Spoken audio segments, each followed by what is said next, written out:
All right, let's get this party started right here. Hello, guys. Welcome back to my channel. Yes, you saw I am celebrating. It's my birthday month, of course, and you all already know that I have a lot to be thankful for.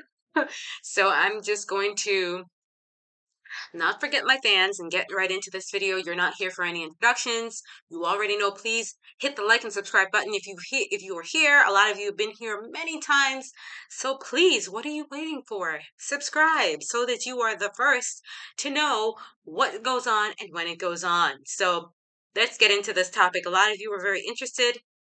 You were very interested in my discussion about interracial relations. Yes, red marked.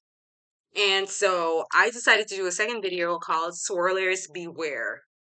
If you are used to or accustomed to or prefer to date outside your race, I'm going to talk about that another time while I make those quotation marks. But for this video, we're just going to be focusing on the three main things that you should be aware of when dating outside your race, right? And the first thing I want to talk about, that's empty, are the stereotypes. How do I sum up this? So there are a lot of stereotypes for Black, white, brown, Central American, European, African American. There are a lot of stereotypes out there that says that this is what it means to be from a particular ethnic group, socioeconomic background, or religion, or whatever the situation may be. But we're going to stick to just ethnic and racial background. And I find it very interesting because while certain stereotypes are usually very true, you want to make sure that you remain open minded in the what a person brings to the table and never exclude the possibility that this person may not fit into that stereotype. And one of the main things about people who swirl or who are open to dating interracially is that they are usually, they're not the typical average bear just from the main fact that they like to try out dating other people for who are not of their ethnic background. And so you don't want to define people by social and cultural norms.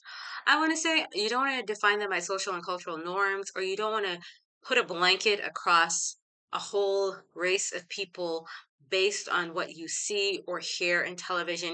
You want to make sure that you're open minded. And if you are dating somebody who tends to have that tendency, that for me is a total red flag. If they look at a person and they see people as one type of way when it comes to any particular kind of way of being, then that to me says that this person has stereotypes. And while a lot of people might be interested in dating different kinds of people, they're not always interested in learning all of the individual differences of said person and make sure that they make a clear definition between the person and what is socially and culturally normal for the race in which they may come from.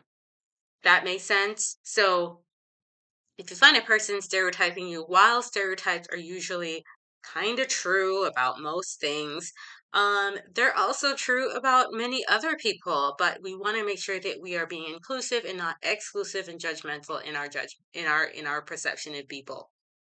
I remember one of the things that came up to me, which is the second thing that I can't warn people enough about because I see it a lot with women who are of a lesser melanin intake when they date men of a higher melanin intake. There are a lot of aesthetic things that women can assume about these men that I particularly, and many others, find extremely disturbing and offensive. And sometimes these aesthetical stereotypes become fetishes that are the only reason why these higher melanin men are sought out. Y'all get where I'm coming from now. I'm trying to be nice. I'm trying to be very, very politically correct so YouTube doesn't cancel me.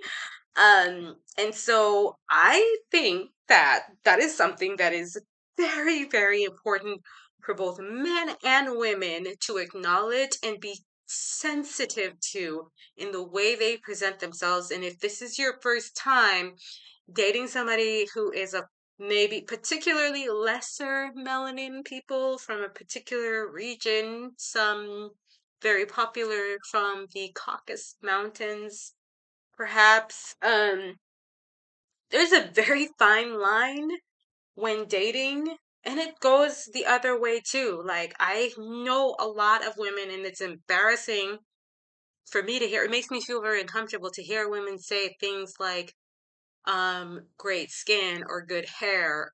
These kinds of things really rub me the wrong way. And I know that may come as a shock to certain people because I don't really focus too much on those things. But there's a fine line between preference and aesthetic just for the sake of having, just for it's the sake of having it be your choice so that you can have something good to look at.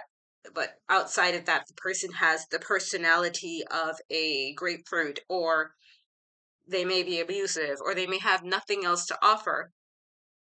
And you can pick that up in your dating. And maybe, hey, maybe you do you. Maybe that's what you want. Like, you just want this person because they are of this race, and that is okay. Like, do you. As long as you're clear and understanding what it is expected of you and what that person expects of you, then, who am I to judge?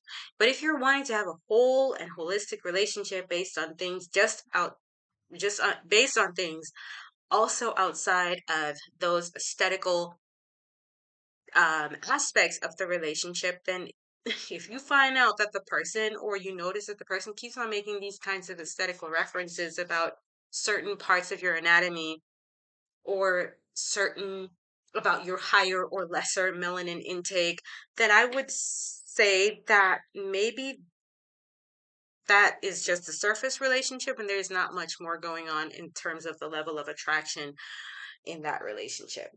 And that leads me to my third point and my final point, which is the self-love, self-hate aspect.